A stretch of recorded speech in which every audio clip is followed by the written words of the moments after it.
But it shows how little you know. They've hired thousands of full-time drivers in the last 5 years. Okay, I want to clarify that members are free to use their time also to respond to previous comments, but it doesn't add to your time, nor did that, but you are free to do that. Let's take another question from one of the Teamsters in the hall. This one comes from Dennis Stout of Local 135, and I think it goes to Fred Jaguar. Good evening. Fred, you were the chairman of Central States Pension Fund, but you said nothing when Hoffa pulled out of the Central States and destroyed the fund. You even seconded Hoffa's nomination in 2006 when Central States and UPS sellouts were already in the works. Why didn't you say anything when it counted? And how can you possibly win this election after the Central States disaster happened on your watch? Thank you. You're welcome. First of all, you got your facts all wrong. I did second Hoffa's nomination in 06 because in 06 I did not know that him and Ken Hall cut a deal with UPS management when they got card check, if you recall, at the convention to bring in 12,000 non-union drivers into the Teamsters where we could not organize in the past. So they cut this deal, and now you got to remember this. Move fast forward. April 07, I get dispatched to Detroit, and all of a sudden there's Hoffa, Hall, Kegel, UPS management is outside. He goes, "What the hell's going on here at this meeting?" "Oh, UPS wants to propose to get out of Central States." I said, "Tell them to go to hell." There's no. They're going to put a DVD out on me, Hoffa says. I said, "Then put 2 out on them." "Oh, no. They're going to get out, and that's it. The withdrawal liability is getting too high."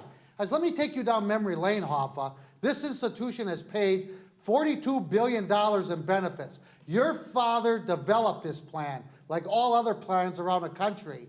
You do this, you're destroying everything your father built." The deal was cut. The deal was cut, and guess what? They never put overnight in a Teamster multi-employer fund. Those members are in a health and welfare fund. They cut the deal before the convention. Why do you think UPS gave them the 12,000 members of overnight? And what other deal did they get this past convention? Ken Hall gets up there and he starts talking about him and Hoffa. We got the right to organize 1,000 clericals at overnight. What price did we pay now? Who's going to get dispatched next year that we lost something? Response from Ken Hall. First of all, Fred, it's something you don't understand. It's called leverage. And secondly, let's tell the story. When UPS was pulled out of Central States, first of all, Central States, your representatives, and some good people who tried to work through this problem and prevent that. You didn't show up. When you showed up, it was way down the process. But let's be clear. They negotiated, Central States got $6.1 billion plus another $1.5 billion in transfer of liabilities. They got $7.5 billion.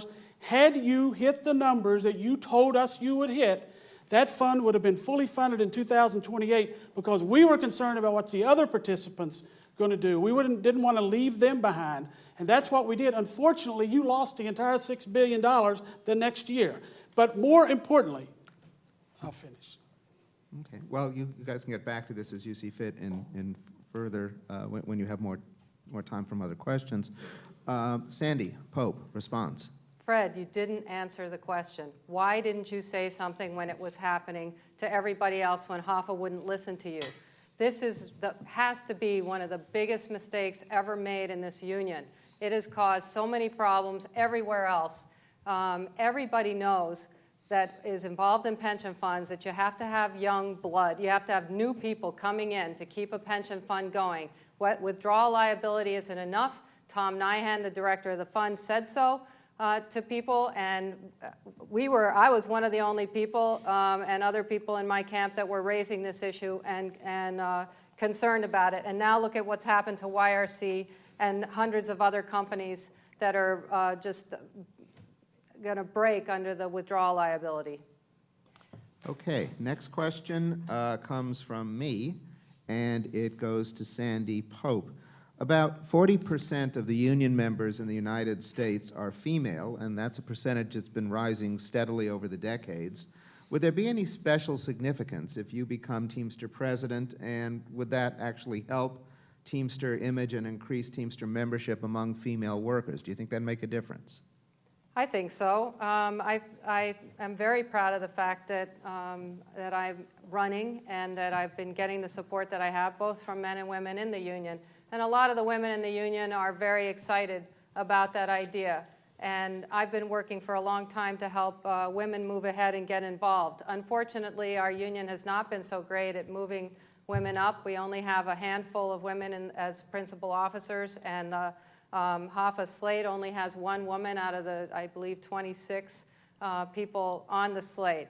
So I think it will be great, and I'm very excited about it. But I think mostly people really want to see a fighting president, and it's not as important that I'm a woman running in this race. Okay, Ken Hall. I have no issue with gender. I think that this is not about, I would be perfectly fine to have a woman leading the Teamsters Union if that woman was the most qualified person. I mean, I've demonstrated that in the package division. We have more women in leadership positions than anywhere in the union. But I would point out that while the Hoffa slate has one woman on her slate, Sandy doesn't have any women on her slate, nor any men. But I would... And that's because Sandy doesn't have a slate. Is that correct? Sandy doesn't have anybody running with her. But I do have to step back and say, I resent the fact that someone who has bankrupted their own pension plan, bankrupted their own health care plan, is now giving me advice. My plan's in the green, Sandy. So, but I've listened to you never take a position, and I would say to both of our opponents, you've both described pulling UPS out of Central States as the biggest disaster in the union. Stand up in front of these people tonight and take a position and tell them, if you are elected, are you going to put them back in Central States, in the South and the Central? Take a position on one issue. Fred Jaguar, you can respond to the original question, or if you wish, you can also respond to what Ken Hall just said. Well, first of all, I have no problem with gender, and I have more women on my slate than the history of the executive board of the International Brotherhood of Teamsters. But I don't support Sandy's candidacy, for the record, so everybody understands that. But on the pension issue, getting back to Central States, you know, a lot of people don't realize is that I oppose this very, very vigorously. They're putting on a dog and pony show now because it's campaign mold. But you got to remember something. The trustees don't have a seat at the bargaining table. Ken Hall and Jim Hoffa negotiated that contract. They cut the deal to take those members out of Central States, period. And Jim Hall wanted us to take $4 billion, and I told him to go to hell. Because Jim Hoffa says, you're stopping me from getting a Gatorade poured on my head and getting carried off the field. Okay. Well, my time's up. Okay. Next question comes from Michelle Amber, and it goes to Ken Hall. Delegates to your last convention adopted a resolution expressing their desire that the 1989 consent decree with the federal government be ended. What, if anything, are the current officers doing to try to end the trusteeship? Well, the current officers of our union has been for some time having some dialogue with the government. We obviously want to be out from under the consent decree. I don't think that any of our opponents here tonight would disagree with me when I say that we don't have corruption issues in our union. Our union is probably cleaner than any union, and certainly cleaner than most Wall Street institutions. The problem is that we want an agreement that's reasonable, that's not going to put such restraints on the union that it turns us into, we're more than happy to police our union, but we don't want to be put in a position where it's just unreasonable and outrageously expensive plan that the government wants. We need something that's reasonable. Okay, Sandy Pope? I think we have to show that we can police ourselves, and I don't think that the union has shown that they can do that. We continue to have issues with locals. It may not be at the same level that it was before, but it continues to happen.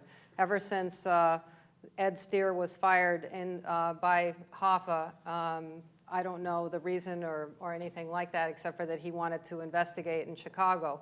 And so I haven't seen anything happening since then. No concerted effort to get rid of the IRB. And Fred Giguere. As everybody knows by now, I filed a lawsuit with 50 members getting rid of the IRB out of our union for the sheer fact is that it's become a menace to our membership.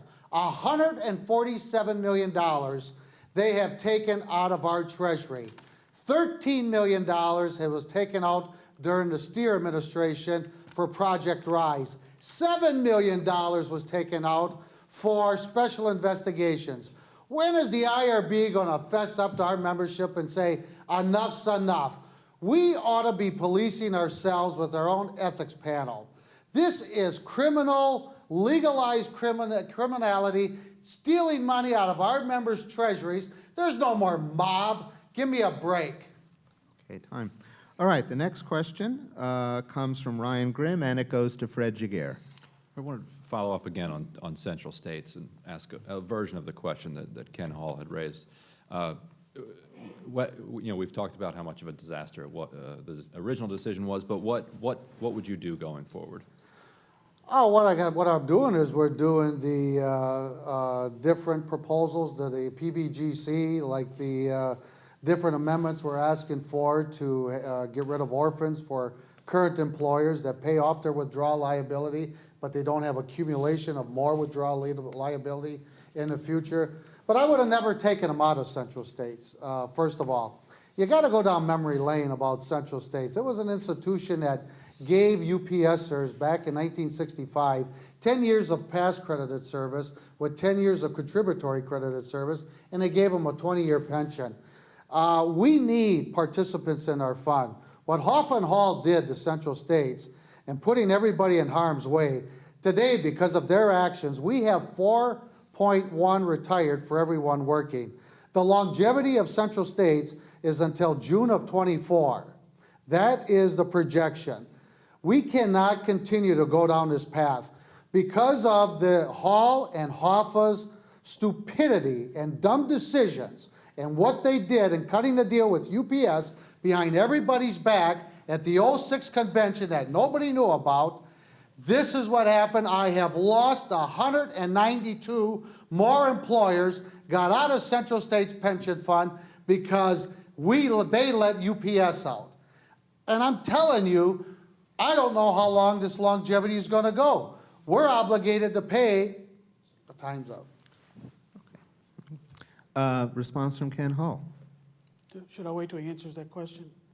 The question is, to both of our opponents who constantly criticize but never have an answer, I'm waiting to hear if this was the biggest decision or biggest disaster in the union, are you going to tell the people tonight you'll put those UPSers back in Central States? I'm waiting to hear that answer, but before that, let's once again be clear. Fred Giguere, who today says he was totally against it, not only is that not true, Fred Giguere met with UPS before there was an agreement with UPS at the bargaining table because we stopped negotiations and let them meet. They reached their agreement. Fred reached an agreement and signed it, letting them out 8 months early because they had an agreement that I couldn't have gotten them out of. And the truth is, Fred, you voted for it. Every contract has to be voted by the GEB and a national contract to be sent out, and you voted for it. And response from Sandy Pope. I believe in asking the members what they want to do. And if the members in the South and the Central don't want to go back into Central States after being informed, then we're not going to do it. But the point is that we need to find ways to rebuild our pension plans. We have to focus on that and make a huge commitment to doing that, not just Central States, but all of them. I understand that the New England pension plan has been working on new ways to bring new companies in, and that's the sort of thing that we have to keep on doing. Okay, now the next question comes from Ryan Grimm, and it goes to Sandy Pope. Right. Sandy, you've been critical of the Hoff administration for its failure to organize FedEx, but doesn't a lot of that have to do with federal law? And what would you have done differently were you president over the last 5 years to organize FedEx? Oh, FedEx, we had started building a list of FedEx workers years ago, and I'm not saying it would have been easy to organize them, but we definitely had to have an ongoing campaign and a more focused effort on